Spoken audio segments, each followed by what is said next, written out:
जय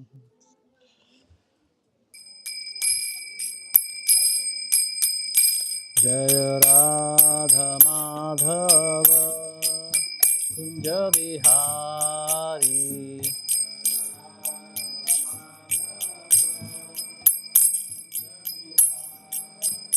जय राधा माधव कुंज बिहारी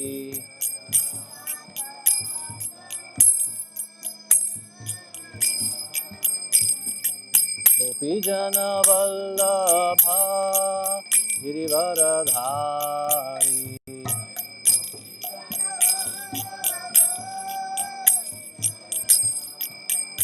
जय गोपी जन वल्लभा गिरिवरधारी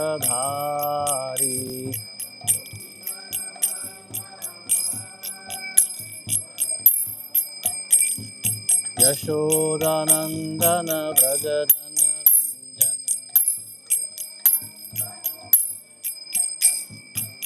यशोदानंदन व्रज जनरंजन यमुना तीरा वनचारी यमुना तीरा वनचारी जय राधा माधव कुंज बिहारी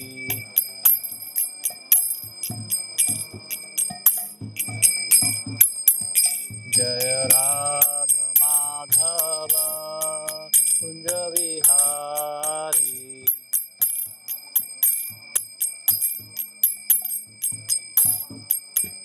जय गोपी जन वल्लभा गिरिवरधारी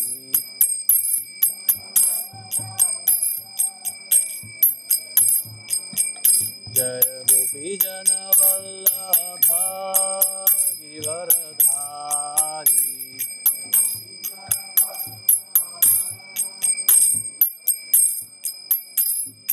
यशोदानंदन व्रज जनरंजन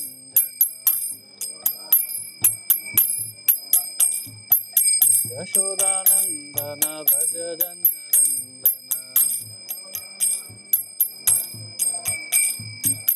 यमुना तीरा वनचारी यमुना तीरा वनचारी जय राधा माधव कुंज बिहारी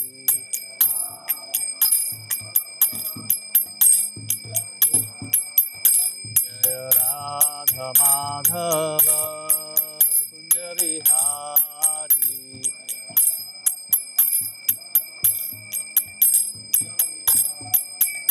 जय Radha Madhav Kunj Bihari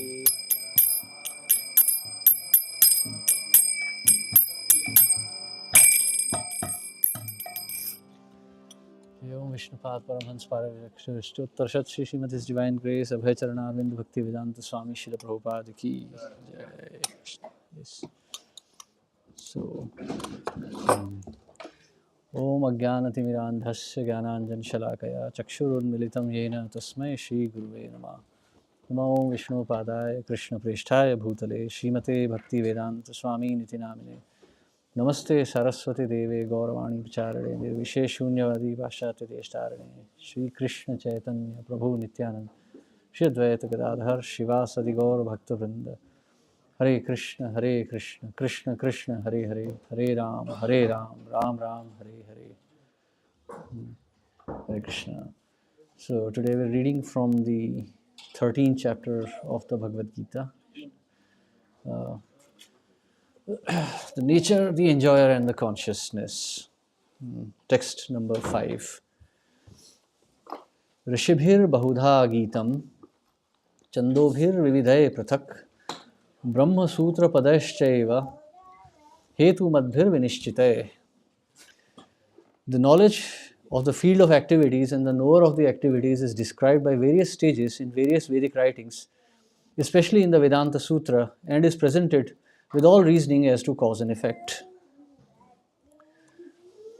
The Supreme Personality of Godhead, Krishna, is the highest authority in explaining this knowledge. Still, as a matter of course,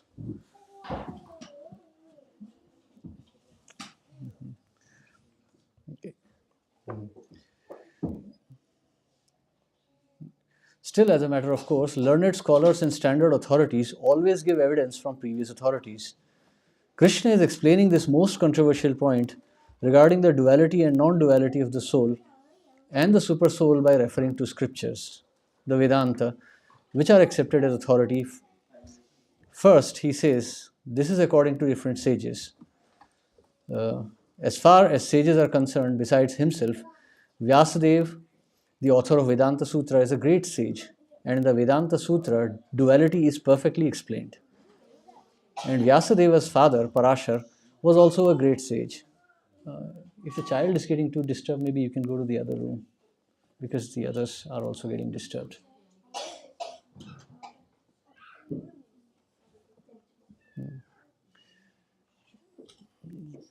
Okay. First, he says, this is according to different sages. As far as sages are concerned, besides himself, Vyasadeva, the author of Vedanta Sutra, is a great sage. And in the Vedanta Sutra, duality is perfectly explained. And Vyasadeva's father, Parashar, was also a great sage. And he writes in his book of religiosity, Aham tvam cha athanye. We, you, I, and various other living entities are all transcendental, although in material bodies. Now we are fallen into the ways of the three modes of material nature, according to our different karma. As such, some are on higher levels, and some are in the lower nature. The higher and lower natures exist due to ignorance and are being manifested in an infinite number of living entities. But the supersoul, which is infallible, is contaminated by the three modes of nature and is transcendental. Similarly, in the original Vedas, a distinction between the soul, the supersoul, and the body is made, especially in the Kathopanishad. There is a manifestation of the Supreme Lord's energy known as Annamaya, by which one depends simply upon food for existence. This is a materialistic realization of the Supreme. Then there is Pranamaya. This means that after realizing the Supreme Absolute Truth in foodstuff, one can realize the Absolute Truth in the living symptoms or life forms. In the Jnanamaya, the living symptoms develop to the point of thinking, feeling, and willing. Then there is Brahman realization and the realization called Vijnanamaya, by which the living entity's mind and life symptoms are distinguished from the living entity himself. The next and the supreme stage is Anandamaya, realization of the all blissful nature. Thus, there are 5 stages of Brahman realization, which is called Brahma Puchham. Out of these, the first 3, Annamaya, Pranamaya, and Jnanamaya, involve the fields of activities of the living entities. Transcendental to all these fields of activities is the Supreme Lord, who is called Anandamaya. In the Vedanta Sutra, also, the Supreme is called Anandamayo Bhyasat. The Supreme Personality of Godhead is by nature full of joy, and to enjoy his transcendental bliss, he expands into Vijnanamaya, Pranamaya, Jnanamaya, and Annamaya. In this field of activities, the living entity is considered to be the enjoyer, and different from him is the Anandamaya. That means that if the living entity decides to enjoy in dovetailing himself with Anandamaya, then he becomes perfect. This is the real picture of the Supreme Lord as supreme knower of the field, the living entity as subordinate knower, and the nature of the field of activities. Hare Krishna. So this verse is coming from the 13th chapter of Bhagavad Gita called The Nature, Enjoyer, and Consciousness. So in the first 12 chapters of Bhagavad Gita, Krishna has explained about the nature of the living entity in the first 6 chapters. What is the living entity? How is he distinct from matter? Then he explains how the living entity can distinguish himself from matter. And this is the subject matter of the first 6 chapters of Bhagavad Gita, which are also considered the chapters related to the yoga philosophy, the philosophy of karma, gyan, and ashtanga, the eightfold yoga process. After following the yoga process, the living entity becomes realized. He's able to distinguish himself from the body, from the matter. The next six chapters, from chapter number 6 to 12, deal with the subject matter of the Supreme Himself. So that's the topmost subject matter of Bhagavad Gita. And the last six chapters, from 13 to 18, deal with the with the issue of the living entity being entangled in this material nature. What is material nature, and how the living entity becomes entangled, and how he can get out of it. So the very beginning of this third part of Bhagavad Gita is the 13th chapter, Nature, Enjoyer and Consciousness. Arjuna has asked this question. So my dear Lord, can you please explain what is the field and who's the knower of the field? So we have talked about happiness and misery, sam dukham sukham dhiram so amritatvaya kalpate, one who can tolerate happiness and distress can be delivered from this material nature. We have said yahi samsparsha jab hoga dukha yonaya evate, that simply by coming in contact with material nature, the living entity suffers. Yahi samsparsha jab hoga dukha yonaya evate adya antavatah kaunteya na teshu ramte buddha. So those who are intelligent, they do not entangle themselves with the material nature, because material nature is the source of all miseries. So this subject matter was dealt with in the first 12 chapters of Bhagavad Gita. Now Arjuna is asking Krishna to explain definitively what is this field, what is this body, what is this living entity, and how they are together, and who knows this subject matter. So Krishna starts this chapter by explaining the nature of kshetra. So the word kshetra in Sanskrit means field. Kshetra, it means area, it means land, it means field. So he says the kshetra, the body, the senses, the material nature, that is the body with its senses, its perception, that is kshetra. That's the field in which the living entity lives.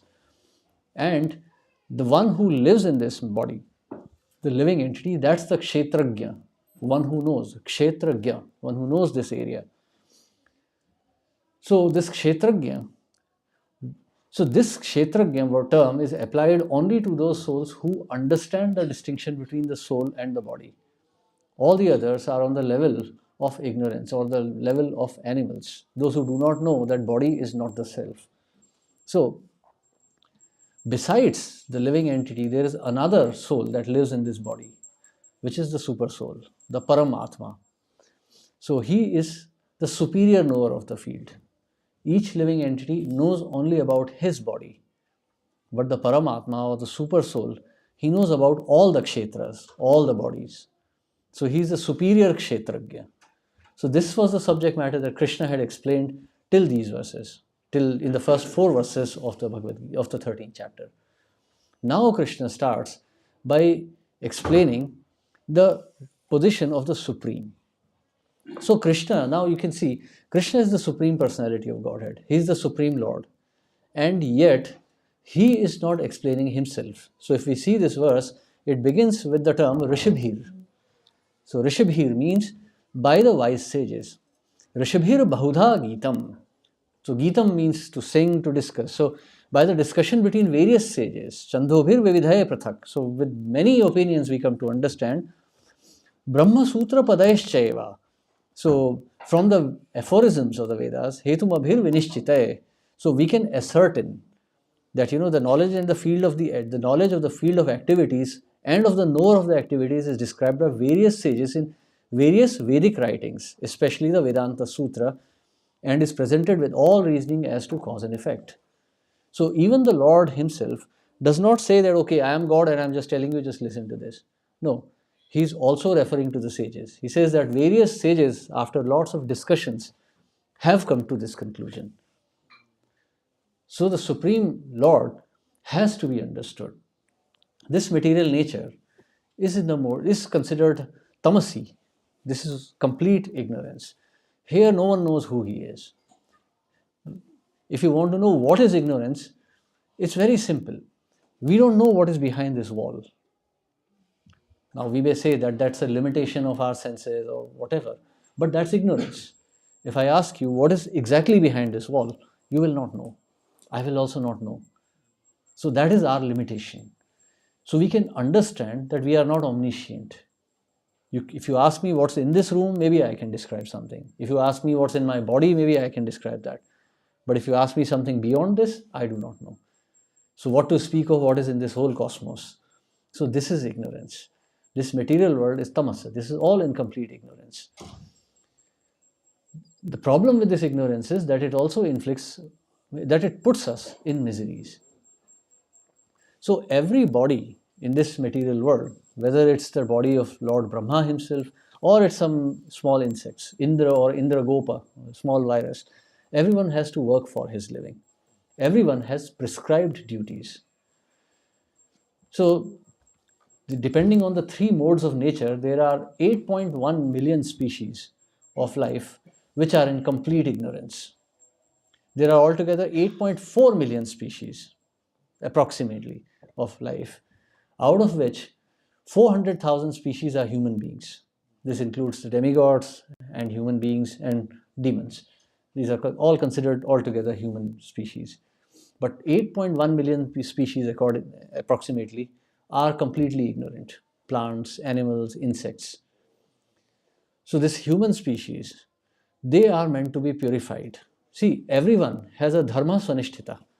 Everyone has a specified duty. For example, the snake crawls on the ground, it eats some rodents or insects. The trees grow, they take their nutrients from the soil.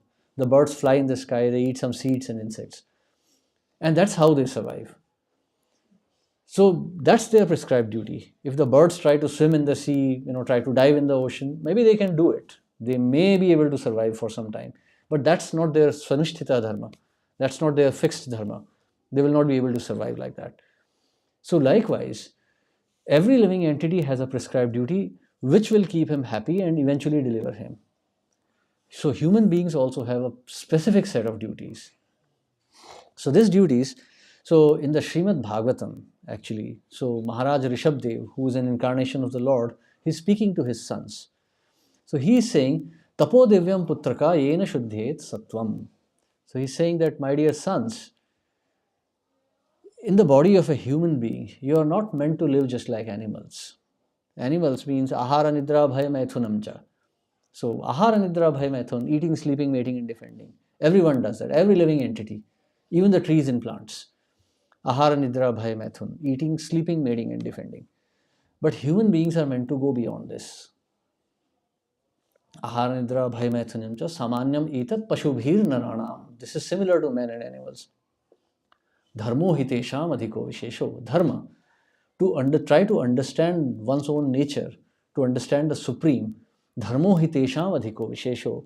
This is the special duty of human beings.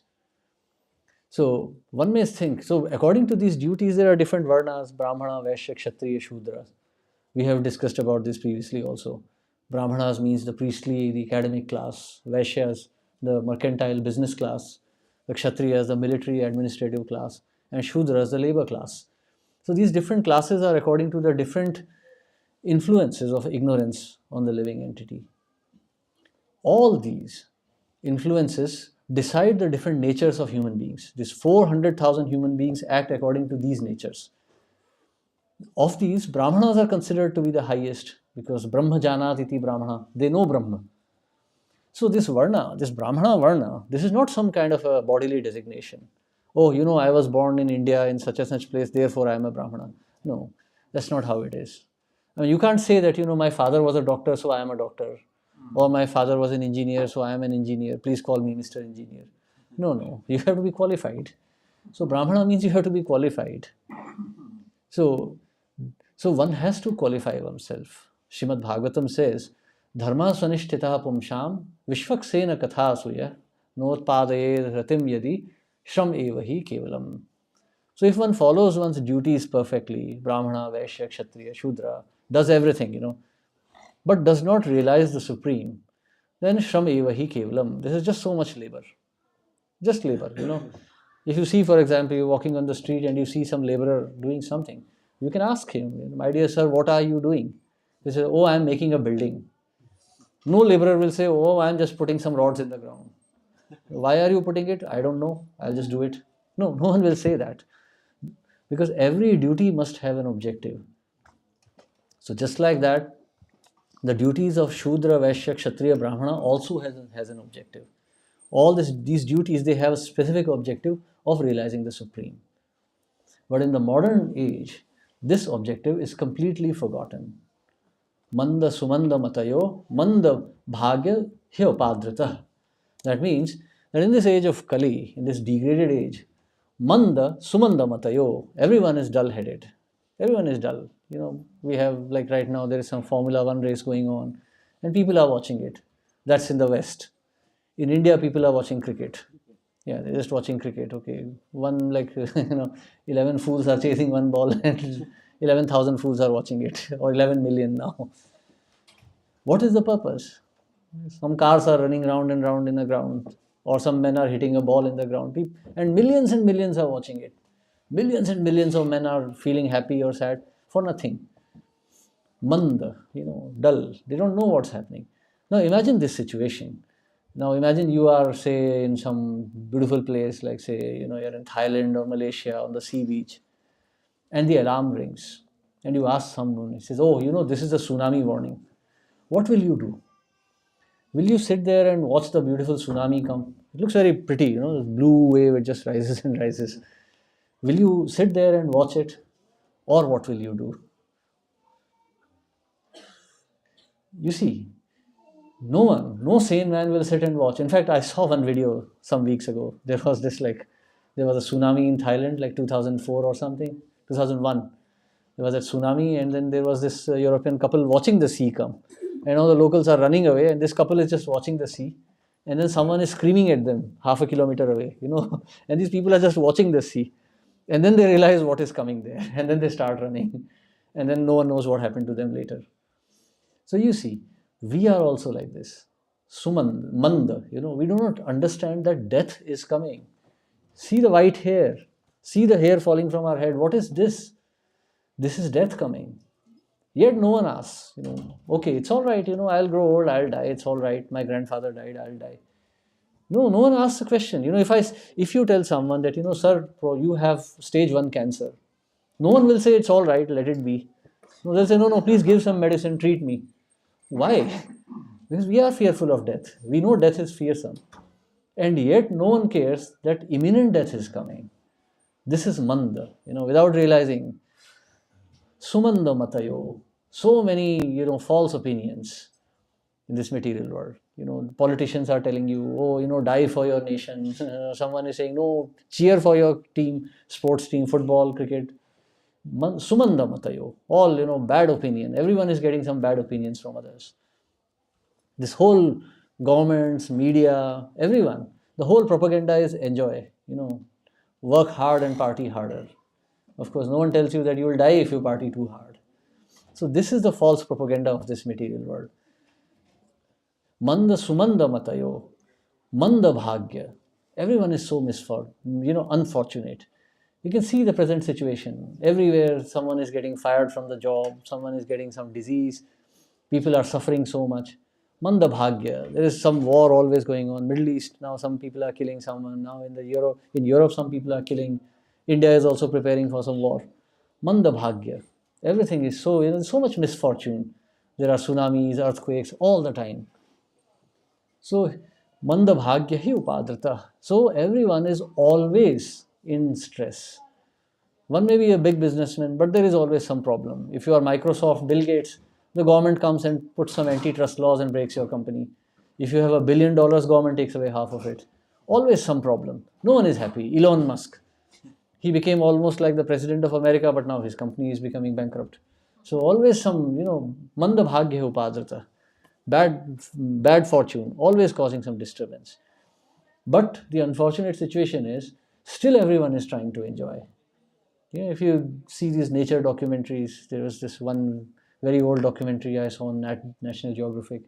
One frog is being eaten by a snake. The snake is attacked the frog and is eating the snake.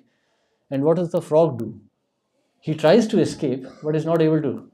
So he just calmly just, resigns to his fate. But then he sees a fly. So he's eating the fly. The frog is in the mouth of a snake, like moments away from death. Still, he's trying to eat something. So that is the position of a materialistic person. Death is imminent, and yet we are trying to enjoy a dead body. So this is the materialistic position. That's why Rishabdev says that, my dear sons, this human life is not meant for this kind of enjoyment. Animals do not have this facility. They cannot understand this, but human beings can. So how do we understand this Supreme? So that's what Srila Prabhupada has explained here in this verse. That the Lord, actually we can experience the Lord. The very first experience of the Lord is Annamaya. We can say Annamaya literally means in food, in nourishment. But we can also understand it in the very basic need for survival. See, Krishna says in Bhagavad Gita, Mamaeva ansha jeev loke. All living beings are my part. So because the Supreme Lord is conscious, we are also conscious. So therefore we can perceive this symptom of life in ourselves and we try to survive. Annamaya. So that's the very first realization of the Supreme. Krishna has also said, in the 8th chapter, he says, Rasoham apsu konte, I am the taste of water. So Lord is realized in this stage also. Every living entity can realize the Lord in this stage. Then Annamaya, then there is Pranamaya, where we see the symptoms of life. We can see a snake crawling on the ground, we can see birds flying. That's the symptom. That's the symptom of the Supreme also. In the 8th canto of Srimad Bhagavatam, Gajendra, the elephant, says that, my dear Lord, one accepts this material world as a reality. This material world is a reflection of your existence. One accepts it as a reality because we can see your reflection in this world. So when we see life, we can see a reflection of the Supreme in this world. So that is Pranamaya. Then Jnanmaya, when we see feelings, thinking, that is Jnanmaya. That is so we can understand, okay, I think, therefore I am. So in this way, that's also another realization of the Supreme. Then comes a Vijnanamaya, consciousness. And above that, where the personality of Godhead is realized, is Anandamaya. The Lord is Anandamayo Bhyasat. The Lord is Ananda Vigraha. His body is made of bliss. Everything Krishna does is blissful. Krishna is not lamenting. We are lamenting. I burnt my hand, so I'm lamenting. Oh, it's in pain. I have lost someone. Oh, I lost so much. But Lord is Anandamaya. He's eternally blissful. There is no pain for Lord, no anxiety. Anandamayo Bhyasat. So that's the final realization of the Supreme. But we can see that the Lord is realized in all these 5 phases. Anyone can realize Krishna. But this realization does not come simply like that. This realization comes by the study of scriptures. That's why Krishna here is saying that by the opinion of sages presented in the scriptures. So we can see, for example, when you drive a car on the road, you know how to drive. There are markers. Okay, this is the center marker. Now you can overtake. Now you cannot. This you can turn left, turn right, stop here. So these markers are provided so that you can reach your destination. Otherwise, if there's just a road, you don't know. Turku, 150 kilometers. It tells the road is going, how to be on this road. It'll turn, compulsory left turn, compulsory right turn. It gives you the guidance. So just like that, it can be seen, but we have to study the script, understand how to see the Supreme. And in this way, we can see the Supreme with these very eyes. So first step in realization of the Supreme is study of the scriptures. Approaching a spiritual master and understanding the scriptures under his guidance. Tad vijnanartham sagurum eva abhigachet. So first you approach a spiritual master and under his guidance, try to understand the scriptures which are explaining the Supreme. And then you can definitely understand. Tad vidhi pranipatena pariprashnena sevaya upadekshanti te jnanam jnaninas tattvadarshina. Because the spiritual master, he has seen tattva, he knows the truth, he has seen Krishna. He can show you. He will tell you how Krishna is seen. Like if any one of you has baked a bread, it's a very complex process. It looks very simple, you mix something and you put, but it doesn't work that way.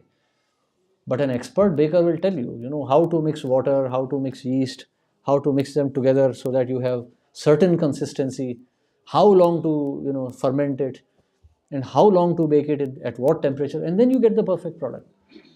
I mean, wheat, water, it's available to everyone, but not everyone can bake a bread. So the Supreme is seen. He can be seen with these eyes. He's here everywhere.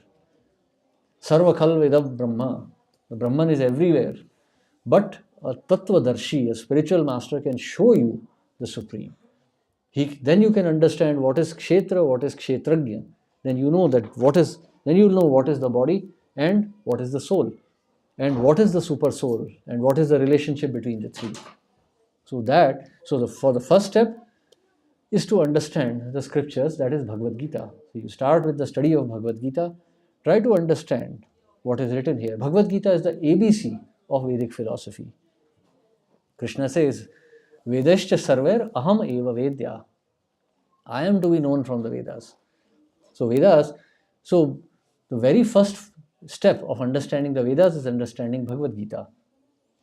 In Mahabharata, it is written that the scripture Mahabharata is compiled for Stri Vaishya Shudra Dvija, for women, for mercantile class, for the labor class, and for Dvijas. That means those who are born as Kshatriyas and Brahmanas but do not know the rules and regulations. So in the middle of Mahabharata is Bhagavad Gita. And Bhagavad Gita is the essence of all Upanishads, which are the essence of all the Vedas. So the Bhagavad Gita is the beginning in the understanding of the Supreme. And as one understands Bhagavad Gita ends with Krishna saying, Sarva dharmana parityajya mam ekam sharanam braja. Surrender to me. So Krishna ends Bhagavad Gita there, and Srimad Bhagavatam starts from there. Srimad Bhagavatam explains the actual position of Krishna, his grandeur, his activities. It's 18,000 verses. And approximately after 12,000 verses, you hear about Krishna himself, where Krishna explains his wonderful activities. And by studying the Srimad Bhagavatam, one can realize the Supreme very easily. So, this is the process of understanding. There are many others, but this is the process that we follow, and it's a proven success. So, by understanding the Bhagavat, one can understand the Supreme. It's very easily understood. But one must have the discipline to follow the rules and regulations and purify oneself. Human form of life is very rarely attained. 8.4 million species, out of which human form is so rare. It's very, very rarely attained. And even this human form is not so, in the human form also, it's not easy to be in this position of understanding Bhagavad Gita. There are so many aboriginal species, so many demonic species. We hear from Bhagavatam about these lower species of life, these Nagas and all. They are like subhuman species, you can call them. Very advanced technically, but consciousness is very poor. Or aboriginals, born in the forest and everywhere, where there is no conception of the Supreme. So there are many such species. So very, very rarely one attains a human form and gets to hear about the Supreme. So this opportunity should never be missed. So therefore, one should take advantage of Bhagavad Gita and Bhagavatam and try to understand Krishna and become free from the cycle of birth and death. Hare Krishna. Thank you very much. Krishna. Yes, any questions or comments?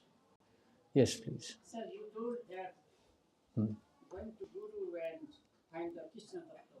But how to find out the Guru? Everybody looking beautiful and putting tika like my colorful clothes and speaking beautiful words. But I couldn't find out any Guru. Where to find out? That's a nice question. This is really hard for me actually. Okay, no. That's a very nice question. Huh? Yeah. So the question is, how do we find a guru? There are so many people who look like gurus, who even speak like gurus. So how do we know whether it's a guru or not? Okay, so that's a nice question. See, if you want to buy gold, if you say, I want to buy gold, how do you buy gold? How do we buy gold in the market? Yes, but in India how gold is sold. Everyone will say, sir, 20 carats, sir. You come back, it's 14 carats. How do you understand? So you see, there are guidelines. First and foremost, before you go to buy gold, you need to know what gold is. You must have some knowledge. If you want to study physics, you must have some elementary school knowledge. You can't take some boy from some village and say, okay, I'll make you a nuclear physicist. No, he doesn't even understand ABC or 1, 2, 3. How will he become a nuclear physicist? So, if we want to understand the Supreme, first we must have some basic knowledge. Of course, nowadays, manda sumanda matayo, so everyone is very dull. But in the previous ages, at least in the homesteads, families were taught some basics. Children grew up hearing Ramayana, Mahabharata, or some scriptures. They had some idea. So, what do we do now? Now we are not in that age. So, practically speaking, see, it's a bit of a moot question, I would say, because now knowledge is available quite freely. So, first and foremost, you must have intense desire. Ye yatha mam prapadyante tams tathaiva bhajamyaham. Krishna will reveal himself according to our desire. If our desire is not very sincere, hey, let's see who is Krishna. Then Krishna will send some Babaji or Ammaji who will give us something and take some rupees from us. No. If first and foremost, we must have a very sincere desire, and then we must research also. So now it's not so difficult. Bhagavad Gita as it is available everywhere. So study Bhagavad Gita and try to understand the Lord. Get some basic idea. Then, according to Vedic process, it's not just a matter of faith. The Guru tests the disciple should also test the Guru. The disciple should look at the behavior and characteristics of the teacher himself. That he can do if he knows some part of scriptures himself. So he must see if the Guru is acting according to scriptures. Actually, the Vedic philosophy is not Guru and disciple only. It's Guru, Sadhu and Shastra. So there is the spiritual master, there is the scriptures, and there are sages. So in the very beginning of this verse, Krishna started the verse with the word Rishibhir. Krishna is not saying, hey, I am telling you. No, he says the sages have concluded this. So sages, the opinions of the sages, Narad, Asit, Deval, Angira, there are so many sages. Vyasdev. Then we must see what the Guru is saying. We must read the scripture. So, just to give you an example, in Bhagavad Gita, Krishna says, I am God. Arjuna says that, my dear Lord, previously, great sages like Asit, Deval and Narad have accepted you as the Supreme. And now you yourself are saying that. So Bhagavad Gita says that Lord is Supreme, Krishna is Supreme. So is the Guru saying the same thing? The sages have said that. The scriptures are saying that. Is the Guru saying the same thing? Is he living according to these rules? So in this way we can see whether the Guru is bona fide or not. So it's not an easy process. If you want to study, quantum mechanics, you can't just walk into any school and start learning. No, you must know the credentials of the school, the credentials of the teacher. If you apply to some university, they always say, Professor so-and-so is taking this subject. He is qualified in this. He's a fellow of so many societies. He has published so many research papers. You can verify that this professor is qualified. So Acharya must also be qualified. The Acharya must speak according to scriptures, he must live according to scriptures, and he must say what the authorities have previously mentioned. So we cannot go just by our faith. It must be a logical faith.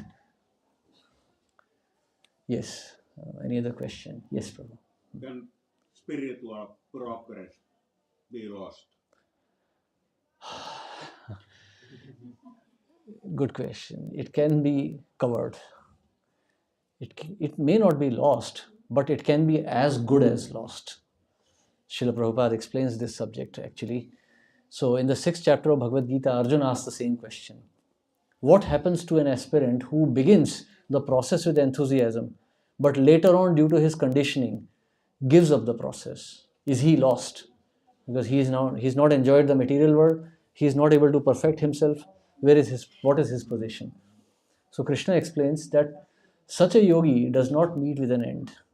Such a yogi will be promoted to higher planets, and after enjoying for many years, he'll either take birth in the family of greatly rich people, or very learned people. And then, if he is still more fortunate, if he was very advanced, then he'll take birth in the family of yogis. So progress is not lost, but here Srila Prabhupada issues a warning that this is a very dangerous situation. If one does not complete the process and waits for the next birth, we do not know which birth will get the opportunity. Because knowingly or unknowingly, we are committing so many sinful activities here. So we do not know. Like for example, if you go to Bengal, there's a lot of poverty there. So if you take birth, say for example, in some very poverty-stricken home where there is no food available, then devotional life will become very difficult. Or if you take birth in the family of some billionaire, like say Bill Gates' son or something, then there is so much enjoyment that you will not be able to render your service. So while we have the opportunity, while we are advancing nicely, we should try to finish it and depend upon the mercy of the Lord to help us finish this process now. We should not wait, because progress will not be lost, but it will be hampered. Material world is a dangerous place. Padam padam yat vipadam. So we should not take chances with the material world. It's an extremely dangerous place. Krishna. Yes. Any other question? Yeah. Back to him, his question. Thank you for your answer, lecture. You didn't mention parampara, parampara chain of Yeah. how to find. How important is that you know that they come from this parampara chain? Parampara. Yes. That's the most important criterion. The guru must come in a chain of disciplic succession. Of course, that you'll understand when you study the scriptures. That the teacher is never a self-manifested teacher. The teacher is always trained by some other teacher. The professor of physics is trained in MIT or Sloan Kettering or some place. It's not that he just taught physics himself and became a professor. So yes, so Acharya must also come in a disciplic succession from previous teachers. That you will know when you investigate further. But first you must know what you are seeking from the Acharya. Then you will also know that Acharya should be coming in a qualified disciplic succession traceable back to the Supreme Lord himself. Is there many parampara chains that are still like pure? Very few, very, very few. Maybe handful, I would say maybe 4 or 5 maximum. Most are just self-manifested, half-concocted paramparas. Yes, any other question? Yes, Prabhu. I was just wondering the fact that people who want to be cheated will be cheated, right? That's a factor as well. Yes. So some people might get a guru who isn't qualified because they're not qualified. So they get what they order in a sense, I think, right? Yeah. See, now this is a very important point, The process, the word discipline, a disciple has the root in discipline. Discipline is always hard. Discipline is always hard. You want to become a soldier, you have to get up and then you have to march 20 kilometers, you have to run, you have to fire guns. It's very painful. If you want to become a scholar in some subject, even if you want to study, say, something like arts and literature, you have to work very hard. So discipline is hard. So another point is, another characteristic of Guru is he doesn't speak pleasant things. The Guru cuts the knots in the heart, cuts the knot of Maya in the heart with harsh words. For example, when Srila Prabhupada was in San Francisco, so this couple of hippies went to meet him. So they saw Prabhupada sitting there, Acharya. So to impress him, one of them went and said, Swamiji, I am a vegetarian. So Prabhupada looked at him and he said, so pigeons and donkeys are also vegetarian. So what's so big about it? So you see, so Guru must, so it's not that Srila Prabhupada was trying to play smart here or Srila Prabhupada was trying to insult him. The point is the Acharya knows the heart of the disciple. He knows that this person has pride. Being vegetarian, he feels pride that, oh, I am a vegetarian. No, that's nothing to be proud of. That's the basic minimum. If the child comes home and says, Father, I did not smoke a cigarette today. Father will say, you thug, you are not supposed to smoke anyway. So you see, the spiritual master will cut the knots of illusion within the heart. It's painful. So many times people don't want that. So they go to these cheap gurus. Okay, you just give me 5,000 rupees a month. I will give you some mantra. Be happy. Like I know one guru in India who says it's all right, he's like a very popular guru. He's the guru of all Bollywood actors, actresses. And whatever you do, sing whatever you feel like. You will attain liberation by singing some Bollywood songs. You just sing something, express your heart, love. I mean, all this is nonsense, Without discipline, where is the question of progress? There are many. In every street corner, there is one God in India. You can imagine how many gurus must be there then. So you see. So this is not guru. Guru means he's also very hard. When Srila Prabhupada met his guru demolished him. Srila Prabhupada went to meet Bhaktisiddhanta Saraswati Thakur. And he said, "Oh, who will listen to your message of Radha and Krishna when India is not independent? We first need to be independent, then people will listen to Indians." Bhaktisiddhanta Saraswati Thakur said that is all nonsense. The message of Radha and Krishna is too important for such mundane considerations. Today England is ruling India, someday India may rule England. Who cares for all of this? Preach this message now. This political upheavals of this material world will always come and go. So, and Prabhupada says that I felt defeated, but I felt happy to be defeated because he convinced me about the urgency of Mahaprabhu's message. So, that's Guru. Right? I think our time is up. So, thank you very much. Hare Krishna. Srila Prabhupada ki jai.